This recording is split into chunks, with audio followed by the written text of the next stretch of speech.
नमो बुद्धाय दोस्तों। एक बार गौतम बुद्ध एक जंगल से गुजर रहे थे तो बुद्ध देखते हैं कि 3 व्यक्ति बुद्ध की ओर दौड़ते हुए चले आ रहे हैं।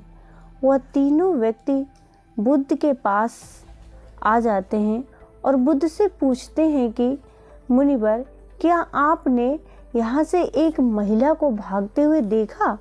बुद्ध कहते हैं, नहीं, मैंने तो यहाँ से किसी महिला को भागते हुए नहीं देखा। बुद्ध पूछते, इतने परेशान क्यों हो?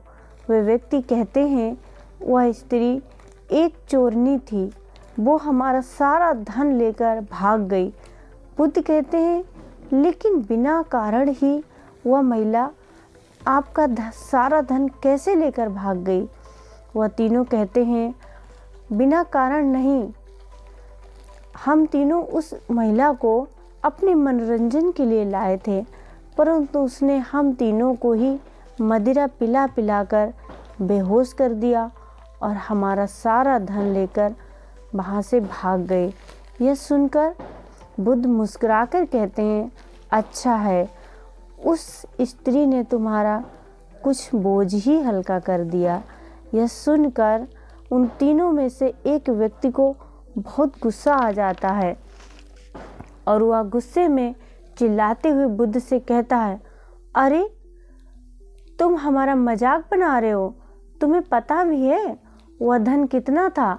इतना धन तो तुमने आज तक सपने में भी नहीं देखा होगा।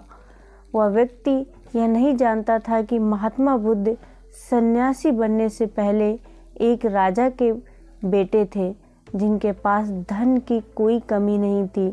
बुद्ध कहते हैं, वह स्त्री तो अभी भी तुम्हारा सबसे कीमती धन लूट रही है और तुम कुछ भी नहीं कर पा रहे हो। उन तीनों व्यक्तियों ने आश्चर्य से कहा, परंतु यह कैसे हो सकता है? धन तो उसने हमारा कल रात ही लूट लिया था, पर आप यह कैसे कह रहे हैं कि वह अभी भी हमारा धन लूट रही है? बुद्ध कहते हैं, धन उसने भूतकाल में लूटा था, लेकिन तुम उसके बारे में सोच सोच कर अपना वर्तमान खराब कर रहे हो। वह तुम्हारा वर्तमान भी चुरा रही है, उसे भी खराब कर रही है। ऐसा हो सकता है कि तुम उसे भविष्य में पकड़ लो और उसे दंडित भी करो, परंतु उस भविष्य और इस भूत के चक्कर में तुम्हारा वर्तमान, तुम्हारा आज जो खराब हो रहा है, और उससे बड़ी समस्या यह है कि तुम भूतकाल का बोझ उठाए उस भविष्य को बदलने का प्रयास कर रहे हो जो अनुचित है, और खो भी रहे हो अपने वर्तमान को। इन तीनों में से उन में से एक व्यक्ति बोलता है, बात तो सही है, लेकिन यदि हम इसी क्षण में जिए तो?